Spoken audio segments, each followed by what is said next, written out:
So you have joined the Healthy Relationships Workshop. And as I said earlier, my name is Constantine and I'm one of the counselors here at George Brown. So I'm a registered social worker and oftentimes we talk about relationships. And today what we're going to do is go over the different kinds of relationships that students go through within a year or during their program and how it affects their ability to focus on their schooling. Because oftentimes personal relationships and professional relationships come into play when we're trying to focus on our main goal, which is to finish our studies. So we're going to cover the different kinds of relationships, as I said, from professional to personal. We're going to go over quickly what communication styles may affect our relationship and how to understand each other. And again, because I'm a counselor, we're going to talk about emotions and how that affects our relationships. And then we're going to go talk about how our different perspectives and our boundaries and how conflict may arise because of our different perspectives on each other, and also how we maintain boundaries to protect ourselves. Okay. This thing about yes and no making decisions, that's something that I had picked up from another workshop that I did. It's when we understand how our emotions work and then we make a decision based on either emotion or fact. That's what we're going to go through. And then after that, we're going to talk about just being you, because sometimes we forget who we are. And so it's what's going to drive us during the school year, whether you're going to have relationships in person or online. It's important to be authentic. Okay, so as the description had said, this workshop will discuss different kinds of relationships, whether it's romantic or sexual, professional or personal, with your family or friends, etc., and how it may impact you as a student and your well-being. Okay, especially now during the second lockdown, and if you're living in tight quarters, again, the frustration with having virtual relationships, we can talk about that in the Q&A. And as I said earlier, we're going to explore boundaries and how we communicate with each other and how we're going to deal with conflict. Because it can challenge your existing healthy relationships, and it can move into something that you didn't want to move into. So we can do that in the Q&A. And if any other questions that come up, please use the chat feature and I'll go through it afterwards. Okay. So here we are. The Webster Dictionary says that relationships is the relation that connects or binds persons. A kinship, and that means that the people that are close to you, and the state of affairs existing between those having relations or dealings. So that the state of affairs is whether they're personal or professional. And the other description is whether they're romantic, and we'll go over that, and what a passionate attachment means. And as I said earlier, what formal or informal means. And as you can see here, this is you, and it's like a Venn diagram, right? At some point, these circles will kind of converge, and that's when conflict arises, when we don't know what these relationships are now or have been, because they started becoming bigger. And so, for example, if your partner here was outside, or it starts becoming bigger, and starts moving into, like, I know students date, so sometimes they become partner and classmate at the same time. Sometimes friends become part of your family network. So we can talk about that later on. But basically, kinship is the people you are close to, and typically it's your family. and okay, you share common ancestry, culturally, okay, regionally, it's the most familiar to you. Family is your biological or self-defined, okay? Your friends will depend on your level of closeness to them. Your intimate partner, again, it could be emotional intimacy or sexual intimacy. You get to define that. And that's why it becomes very confusing sometimes. And then acquaintances, they could be your neighbors, you know, they could be the shop clerk. It could be classmates too, or it could be, you know, the janitor at school. Okay, so, but then because you see them a lot, sometimes the boundaries blur. Okay, because you share things with each other. With coworkers and classmates, again, because you're in the trenches together, you will develop emotional, sometimes very intimate sexual or psychological relationships with them during school time. Okay, that's why, as I said earlier, boundaries are important to know and to understand what your limits are. Okay, limits doesn't, that's a funny word.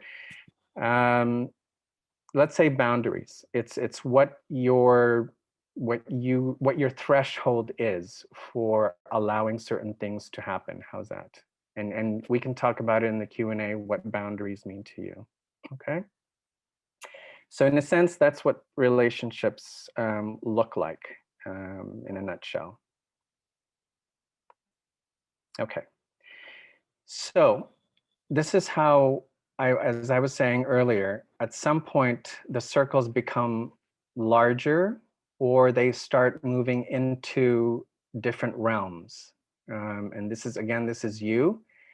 The circles represent how large of a circle these bubbles are in relation to you. And as you can see, it starts becoming crowded, okay, while you are managing your time in school. That's a lot to handle inside your head and also inside your heart. There's only limited space for you. And sometimes we don't know how much we're giving to these bubbles, okay? School is in there somewhere, and we have to make room for all of these people in our lives. And that often takes a lot of energy. So when you don't focus in school, it's because you're focusing on these other bubbles in your life, okay?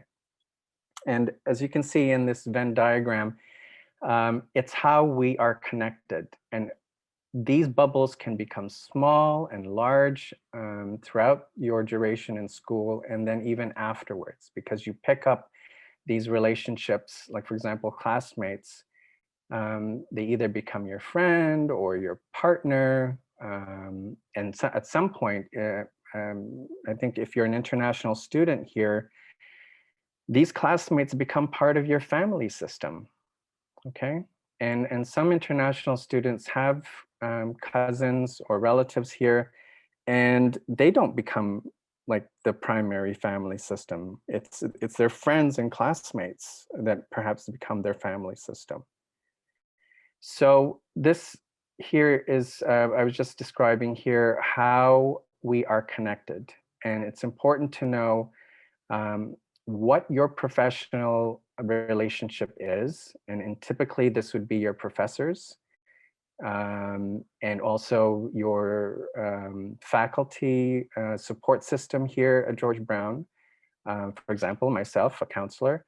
But because we see each other or work together, sometimes when we're too tired, we forget that these are professional people that we're dealing with. And some professors are really nice and they seem to understand us a lot. And that's when sometimes the boundaries may blur.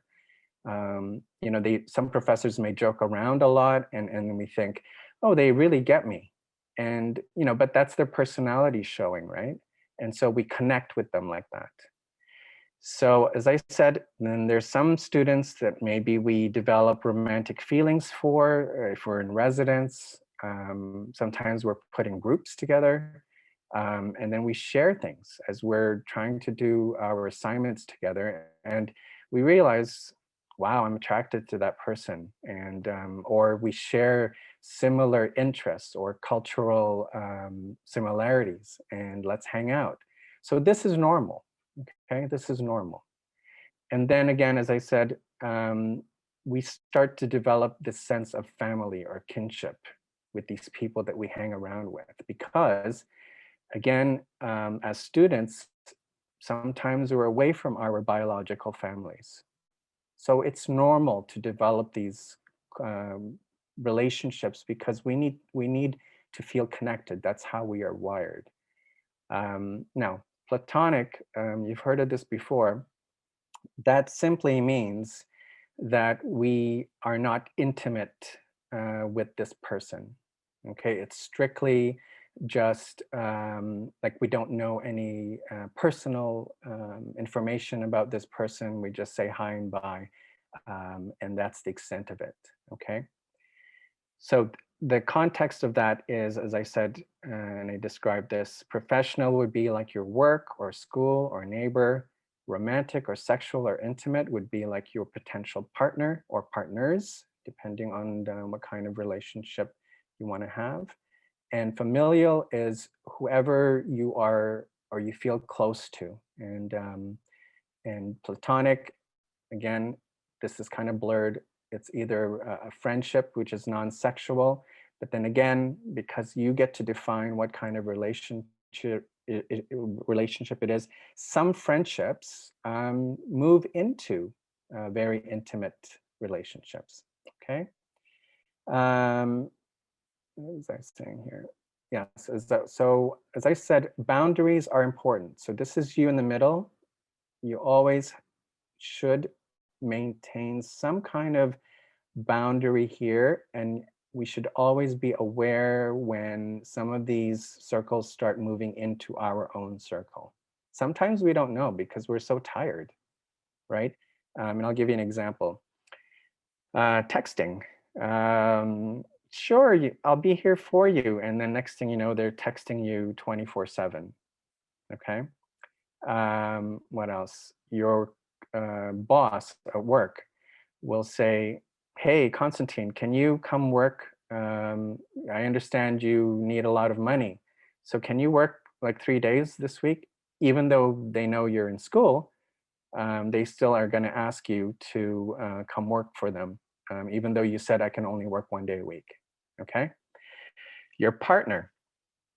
Why are you spending so much time in school? Can't you drive me to blah, blah, blah? Like that. Okay. And then of course, family. Yeah, I get it. And I get it. You're in school, but family's more important than anything else. So drive me here, drive me there. Call me here, call Rogers Cable for me because I can't do it. So these are the things that I'm relaying to you because I've heard it when they come to counseling. Okay. Oh, and classmates. When you're in when you're doing group assignments, and you've probably experienced this where you feel you're the one doing the bulk of the job of the assignment because you want to get a good grade. And then they recognize that you're very good at what you do, so now they're leaning on you to do more, perhaps, or cover for them. So I'm not sure if that happens to you, but I've heard it. Okay. I hope that makes sense as far as how we're connected and what context. Okay. Now, this thing here about communication is very important. And again, I'm just going to read this. Communication is defined as giving, providing, exchanging of news or information. So that's very platonic, right? Very general. Then it goes into processing or passing of information and understanding from one person to another. So this involves kind of like a deeper interaction with another person. And then it moves into process of transmitting and sharing of ideas, opinions, facts, and I highlighted values here. We'll talk about that later. From one person to another or an organization to another. Now, you are in school, and if you are trying to communicate to your fellow student what you would like in the assignment, you have to factor in sometimes if they understand you, okay? Because you have your own ideas, and then you're trying to understand what the professor is trying to tell you, and then you have to understand what that other student is trying to tell you. And this often happens, and we reach some kind of misunderstanding, okay? And we pay attention to when the professor either looks at you or doesn't look at you, acknowledges you verbally or non-verbally, okay? And we don't know what's going on in their heads. So you may have your hand raised, or in this case, if it's virtual, you put up your virtual hand and they miss you. We're going to interpret that as something, right? When you think that you have a good relationship with your professor, and then one day you feel like you're ignored, that's us trying to understand what's going on in this context, okay? So you're trying to communicate in that way. And why I'm bringing up communication here in a healthy relationship is we need to understand each other. If we don't, then we're going to have a conflict. So there are different types of communication, as I said. So there's the verbal. So what I'm doing today is verbal, and you guys are nonverbal right now, so you're listening. So I'm taking it that you're listening. I communicated with you that we're going to have Q&A at the end of this, so you heard me. You can use the chat feature, as I said, and or write your questions there, and I will answer them during the Q&A. So I'm using all kinds of different ways to communicate to you, and I'm trying to be as formal and informal with you, and by bringing up different kinds of examples from when I do counseling. One of the things with communication is there, and you may know this also from your various classes or from personal experience, we use either closed questions, which require a yes and no, or open-ended questions. So for example, I will say, is that okay? You know, that we use Q&A at the end, and then that would elicit a yes and no. If I said something like, what do you guys think if we leave Q&A at the end? So that leaves it open, right? So I'll get different kinds of responses, okay? So depending on what you want to hear from the other person, and if we're looking at romantic relationships, I'm wondering if you like me. See, instead of saying, do you like me? Do you like me is like yes and no. But if you leave it open and you say, I'm wondering if you like me, then they get to think about it and say, well, you know, blah, blah, blah, blah, blah, blah, blah. And then you'll get more detail, okay? It's important to get more details, and because that way you get to know the person a lot more, and you get to kind of control the kind of response you want. Because if you just want a yes and no, and this goes with the professor, if you just want a yes and no, then that leaves you feeling kind of like empty, right? It's like, oh, okay, is that it? Like that. Because that's why the professor always says, is there any more questions? Have I answered your question? Like that, because they don't know if you actually understand what they're trying to tell you. Okay. All right. I hope that was useful. Okay. Because I deal in counseling, we use emotions a lot. And when I see a client, I get to sense the emotion based on their nonverbal, and I'll go back here, based on their nonverbal communication or verbal, okay, or visual responses to my questions, okay? Sometimes people will use a pen or whatnot, or they look down, and I get to interpret that based on my training, because we have to understand sometimes people don't want to talk, because that's what I do for a living. I talk and I listen. So emotions are this. It's a biological state regulated by the nervous system that responds to thoughts, feelings, and behaviors. Okay. What that means is whatever you're feeling, your body responds. So whether we sweat or we get cold or our heart starts beating or your feet start tapping, or your mind goes somewhere else, or you distract yourself, it's being driven by whatever emotion you're feeling. Sometimes you don't even know that you're feeling something, but your body and your mind work together and they know. And then it's their job to let you know that they're not feeling too good. So for example, if in-person class, okay, and the professor is talking very loudly or talking very softly, that will elicit an emotional response. So if they're talking very slowly or softly, you may feel frustrated. Okay, you may feel frustrated, and then that frustration might turn into this. Did someone come in? Okay. Sorry, I'm letting someone in. Okay. So someone has come in. Welcome. I'm just midpoint through the presentation. So we're just talking about emotions here, and so again, where was I? Okay, so it will elicit an emotional response depending on your mood that day, okay? And this can affect your day.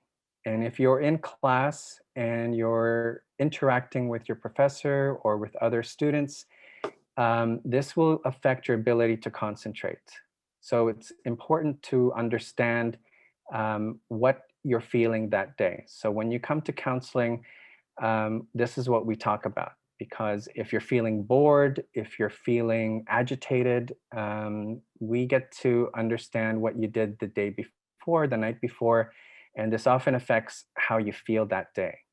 Okay, so you may not be responsive to what the professor is saying because you feel that they're boring, and that's because your mind is thinking about something else. And again, with relationships, this is what we think about: how the other person made me feel. Okay, and we'll come back to that. These are the basic emotions that you'll be feeling: sad, happy, excited, angry, scared, or feeling a lot of love. But there are many other emotions that come from these basic emotions, and that's why our body sometimes doesn't feel like ourselves, okay? When it starts becoming complex like that, your mind wants to know what's going on, and that's when we feel kind of distracted. So that's when we look at, okay, what's going on here? I think, should I focus on the lecture, or should I try to understand what's going on with me?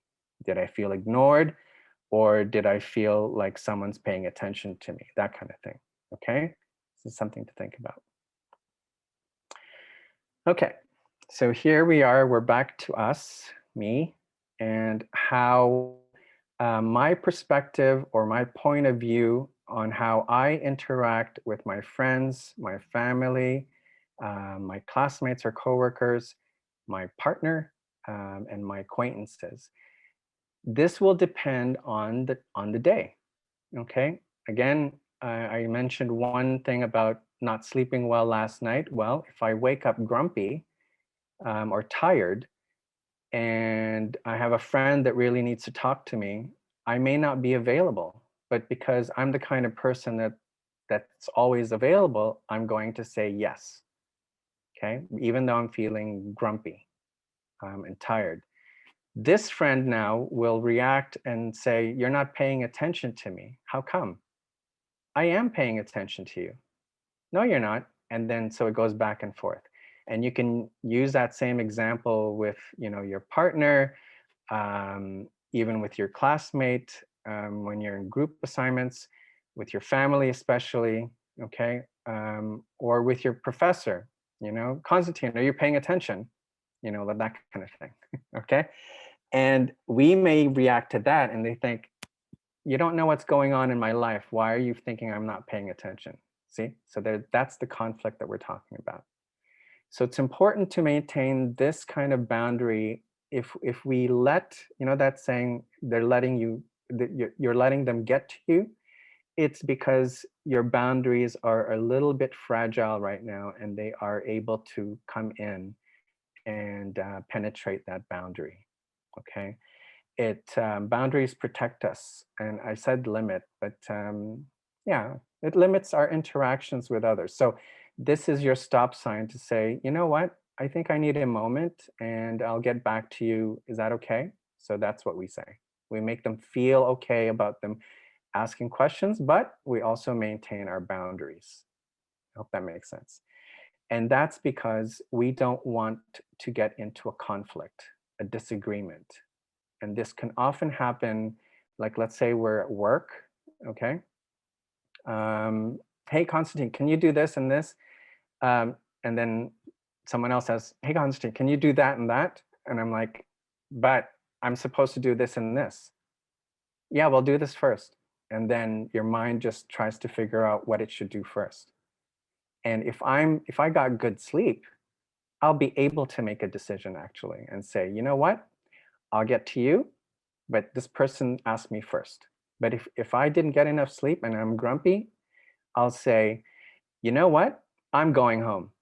So that's how we deal with it sometimes, okay? So that's my perspective is I need to protect myself. Their perspective is you're lazy. You see? That's being subjective.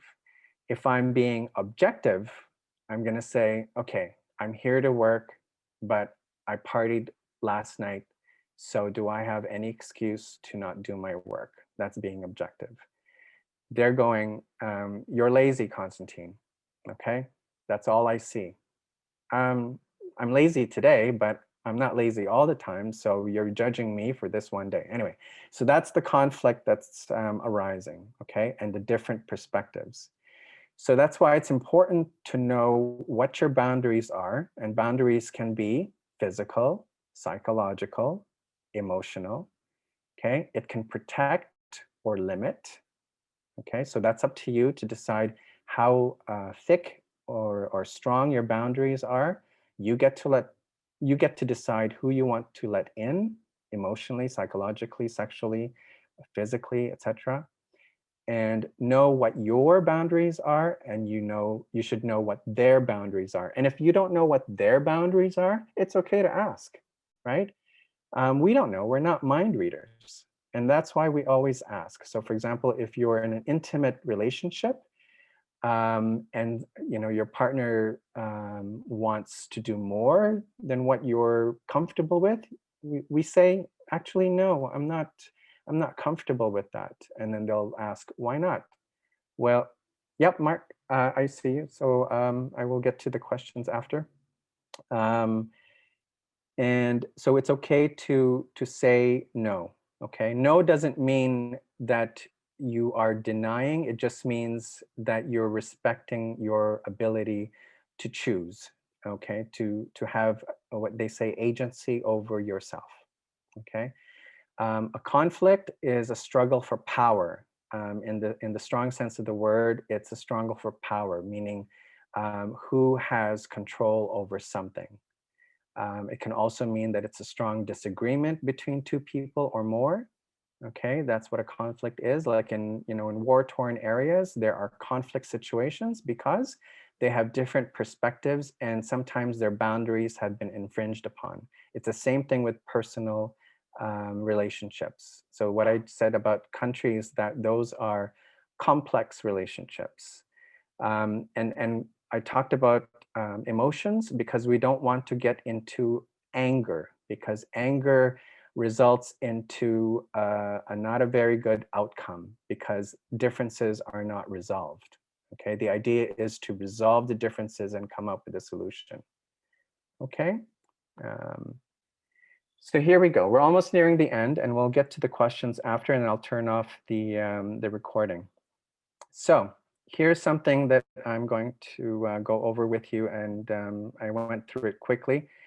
So before I decide or act, I should think about, okay, whether it's what I'm thinking is objective, meaning it's without bias, or is it subjective, meaning there is bias. So the example I said that, Constantine, you're lazy, that's very subjective. Constantine, I understand you were tired last night, so I'll give you, half an hour to organize yourself, and then could you do that work? So that's an objective response to me, okay?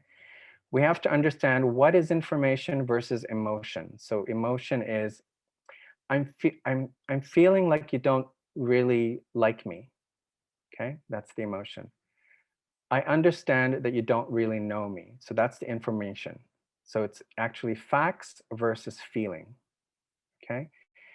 We have to understand what is literal versus what is metaphorical.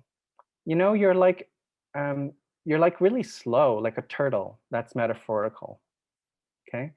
Literal is you are so slow, you're like, that you can't even move. That's really literal. So there's a difference here. So we have to understand, oh, is this a joke?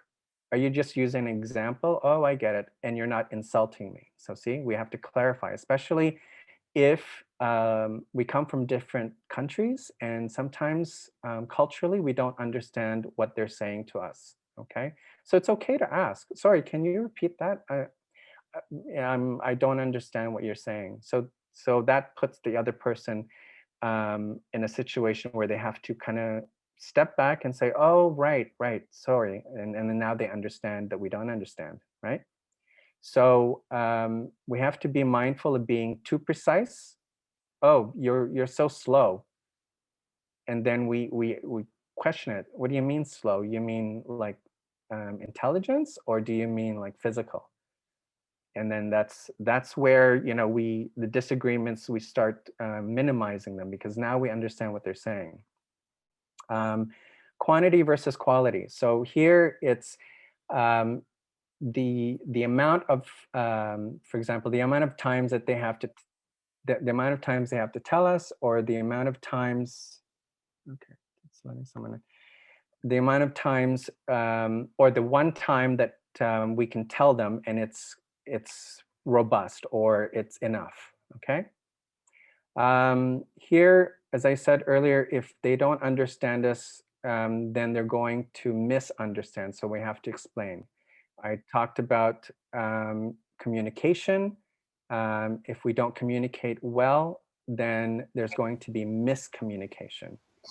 When we don't articulate ourselves, we're going to misspeak. And sometimes if language is an issue, okay, it's okay to say, sorry. And by the way, guys, English is the most difficult language in the world because they have many ways to say one thing. So that's why when we say I love you, for example, it, depending on your tone, depending on, on the context, it can be misunderstood as something else. So it's okay to say, if we speak another language, we say, how do you say in English this and this? And then the English speaking person will say, oh, you mean this? And then we say, yeah, that's what I meant. Okay. So that way we don't make a mistake. And then that way we don't misjudge. Okay. And then there might be other examples that we can think about before we say something, before we take action. Okay. And that way we don't get into conflict. Okay. So I hope that's making sense to you guys. And that way you understand what your boundaries are. Okay. So we're nearing the end. And as I said, just be you. Get to know yourself before you get to know others. And that means, what kind of a relationship do I want and need? Okay. To need a relationship means that it's something that sustains me. Okay. To want a relationship, it's something that I wish for. Okay. So you don't really need it right now, but you would like to have it. Okay. What are my personal values? What are their personal values? Values will be like trust, honesty, social justice, kindness, compassion. So if these values you find in other people and that's what you have, then chances are you're going to connect, right? And that means in all of your spheres, like in professional, personal, okay? If you share the same values, chances are you're going to connect. And if you connect, you'll be able to communicate what you want. You'll be able to communicate what you need, and then vice versa, okay? It's important to understand, what am I feeling? What are they feeling? Okay, and then are we on the same page as far as what our definitions are of feelings? And if that's true, then that means we can move ahead. Okay, what is my or their perspective on the situation that's currently happening? So for example, next week, you're going to be in class and there's going to be, there's going to be some conflict um, and misunderstandings because of technology and all of that. So we step back and we go, what's my perspective on this situation? Okay. Did I have a good sleep last night? Did I get organized? Okay, because if we're not organized, then we're not prepared, and then we come to class and we feel angry or agitated already.